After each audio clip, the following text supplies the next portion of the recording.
წინა სასწავლო კვირა მქონდა ძალიან დაულაგებელი და მოუწესრიგებელი, იმიტომ რომ ორი ღამე გავათენე ორშაბათამდე და ძალიან შემეტყო, მერეც ყოველ დღე 6 საათიანი ძილის მეც ვერ ვახერხებდი და რა ვიცი, რას არ ვაკეთებდი, რომ ყოჩაღად ყოფილიყავი დილას სკოლის გაკვეთილებზე, რა თქმა უნდა, კარგად ვარ ხოლმე, აი დღის მეორე ნახევრის მოსწავლეებთან მიჭირდა ხოლმე ცოტა და ეს დღე არის, როდესაც ბაირამია, პარასკევი დღე და ძალიან თავისუფალი გზა არის, ანუ ჩვეულებრივად გავედი სახლიდან, ჩვეულებრივ დროს და ადრეც კი მივედი სკოლაში, ანუ ყველა წინა დღეს ან ზუსტად 9-ზე მივდიოდი, ან 1-2 წუთიც დამაგვიანდა, იმიტომ რომ იყო საშინელი საცობები და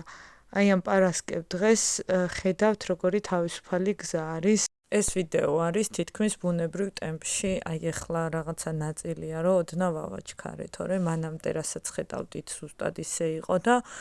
მე უკვე ფერის გზაზეც რომ ავალთ, იმასაც შემოგთავაზებთ ბუნებრივ ტემპში, იმიტომ რომ ხმაც მინდა რომ ისმოდეს ძალიან სასიამოვნო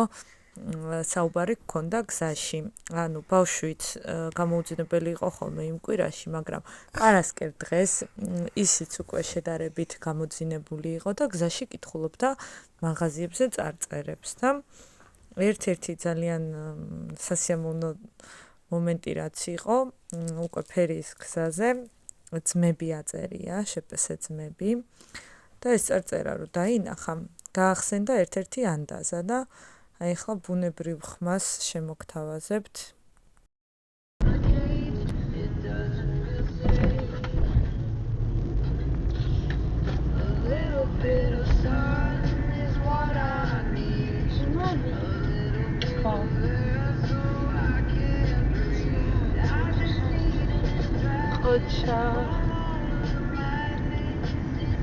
ძმაო, ძმითა ხარ ძლიერი, ეს ანდაზა ისწავლა ქართულში და ძმების წარწერა რო წაიკითხა, გაახსენდა და ძალიან გამეხარდა, რომ ესე სკოლაში ნასწავლო რაღაცებს უკავშირებს ყოველდღიურობას და რა ვიცი, ესეთ რაღაცებს რო აკეთებს ხოლმე, მე სულ ძალიან მიხარია და სადმე რო არ თქვა ხოლმე არ შემეძლია. აი ხედავთ ახლა ფერის გზაზე როგორ თავისუფალი კადრებია, ანუ მანქანები რა თქმა უნდა დადიან, მაგრამ აი მიჯრით მიწყობილი და აი ნელ-ნელა ზოზინით რო დადიან და ესეთ სიტუაცია არ არის. ძალიან მშვიდად და კარგად წავედით. ამ მარშრუტკის უკან ვიდექი და არ ვღელავდი, იმიტომ რომ მაინც ადრე მივდიოდი, მაგრამ ეს მარშრუტკა გაჩერდა, მგზავრები დაეყვანა, ამიტომ გავაგრძელე. მერე კიდე, აი წინ რამხელა ტერიტორია მანქანამდე და არც ჩანს არაფერი. მე იქ რომ მივედი, ცხოცევში ჭიშკარი იყო ჩაკეტილი, მაგრამ გადავწყვიტე, რომ პირდაპირ სკოლის ეზოში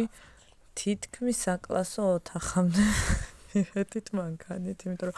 აქეთ აპარკირების სივრცე იყო დახურული, კი აღებენ ხოლმე ზოგჯერ მასწავლებლები და მე მგონი შეგვიძლია ჯერ კიდე გაღება და იქ გაჩერება, მაგრამ